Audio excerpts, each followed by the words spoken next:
First ice is often considered a magical time when crappie come easy across the Midwest. But tough bites can be the rule until fish adjust to the dark, quiet world around them. Up next, Jon outlines the adjustments he makes in location, tactics, and approach to catch crappie when the wind dies and the lights go out.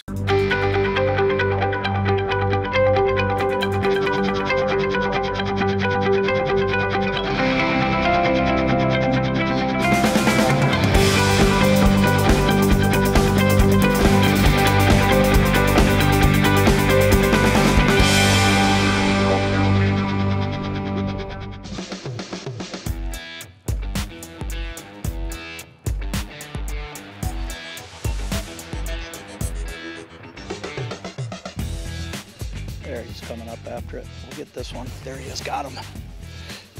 That just goes to show you how long sometimes you got to work a fish.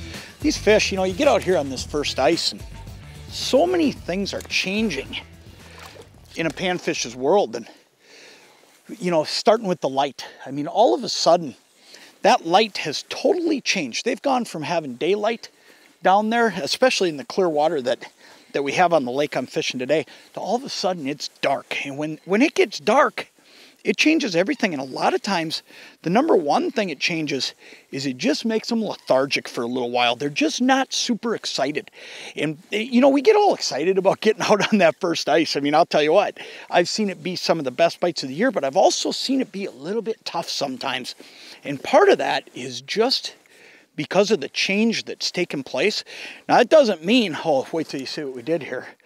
I got a feeling I understand a little bit more about why some of those panfish have been a little lethargic. That's a great walleye to start our day, but here's the thing. These fish, they're all just a little bit more lethargic because of what's going on. And all of a sudden, what's going to happen is they're going to adjust. They're going to adjust, and all of a sudden, they're just going to bite like crazy. And we're really close, and that's what happens on this first ice. And there's a whole bunch of things you can do. I've got more fish down there, and we'll talk about them, but there's a whole bunch of things you can do to make these fish bite. We're going to throw that guy in the box. He's going to be a great dinner fish tonight. Look at that.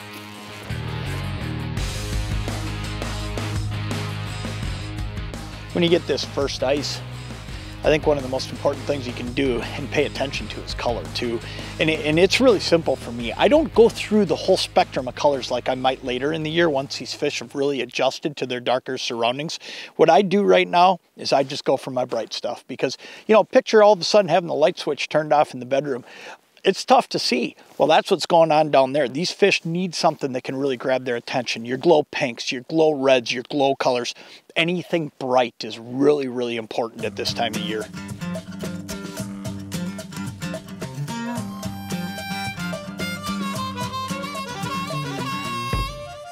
Here he comes. Boy, he's hot. He's got it. That fish swam up with it. I'll tell you, that's one of the neatest things about fishing the jig I'm fishing today is what happens is so often if a fish bumps it, and what'll happen with crappies a lot of times is they'll come up, they'll hit it, and they'll swim up with it. And you just don't feel that. I mean, that's just one of those things. Oh, look at that one. Look at that. What a dynamite fish that one is right there. But this fish, he come roaring up, and here's what he did. He hit it, and he went up. Now, here's the thing. With a standard lead jig, if I'm fishing out here in this deep water, I'm showing 46.9 feet is where that crappie's sitting. Now here's the thing. If that fish comes up and hits a lead jig, I've got so much slack in my line when I got to get down that deep that there's no way I'm going to feel it. But because of what I'm fishing, crappies like that can come up, they can take it, they can go up. And here's the neat thing. I knew he was there. In fact, I saw it happening on my graph, but I had the feel in my rod too. Here's what it is. I'm using a Lindy tungsten toad. And what's so special about the tungsten toad is this. Number one, this is one of the most durable tungstens I've ever seen. What I mean by that is the hooks never break out of these things.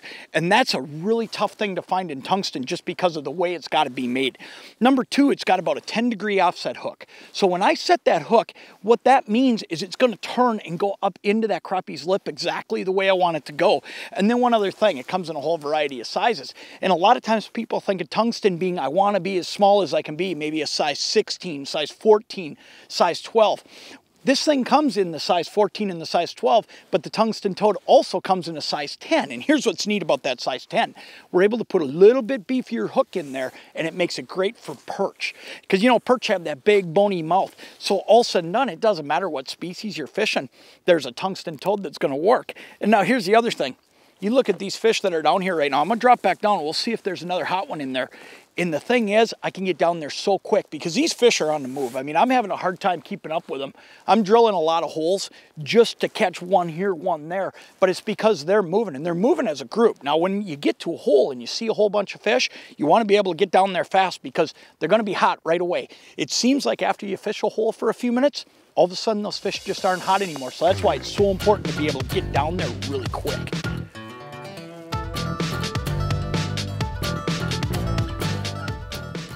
Comes another one. There's 3 or 4 of them here, and you know, when you get one to move, here they come. One of these fish will hit it. There he is. Got him. You just knew that was going to happen. You could see it happening. This is a smaller guy, but there's a couple more down there. One of the things I think happens too on this first ice, and I think we're bumping into this a little bit. He's not as bad as I thought. That's an all right crappie. But you know, the noise you make on the ice can make such a difference too. And I'm actually getting to the point now where I'm trying to sneak over here to these fish hole to hole. And I'm wondering if not only is there that natural movement happening down there, but there might be a little bit of movement happening just because of me walking along the ice hole to hole. And they're not moving far. I mean, you can look at my hole grid here. I drilled 9 holes here now, and I'm just pop into each one, and I mean, there's one right here, there's one right here. They don't move far, but you know what? They move just enough that they're out of reach of your bait. So you really do need to keep in mind that they won't always move a long ways, but these fish are moving just far enough that you got to keep going. The other thing that could be happening here too is, you know, you think of fall fishing, and what you think about is aggressive fish. They're running around and they're eating and they're on the move and they're hunting. And on these first ice situations, a lot of times what you can get too is they're just still on the move. And it's just a little tougher to keep up with them. And the other thing is they're not quite as predictable yet. You know, they're not sitting in one big, huge group in an area because of low oxygen like they're going to later in the winter. Right now, they can be in a lot of different places. So sometimes you're just hunting for a few less fish in each pile, and that can make a difference too.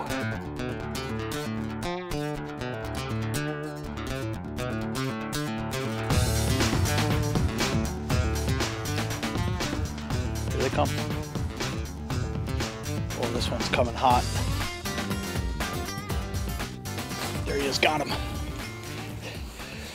Man, these fish are just so spooky that I've actually gotten to where now I'm not even carrying my bucket and my mittens with me anymore. I mean, I'm having to see the fish when I walk to the hole and just dump down right away. And if you do that, you can get them to bite. But if you do too much, if I walk back and get my bucket, I'm going to tell you right now that that's just enough on the surface to bother him. Look at that. That's a giant to finish up our day. Man, I'll tell you what. This is some of the funnest fishing of the year, and what makes it so fun is these fish are not pressured. There's one guy fishing over here, otherwise we're out here all by ourselves. We've popped these holes and we've just kept moving, and now I'm going to tell you, it's not like it's simple. I mean, you still got to work, you still got to make those adjustments, but if you do, I'll tell you what, you can have a day like that right there, and I don't know if there's a whole lot more fun than catching a whole pile of crappies after waiting through that fall period. You know, we go through our hunting and we're waiting to get out on the ice, and that's just a ton of fun right there. What a great way to wrap it up.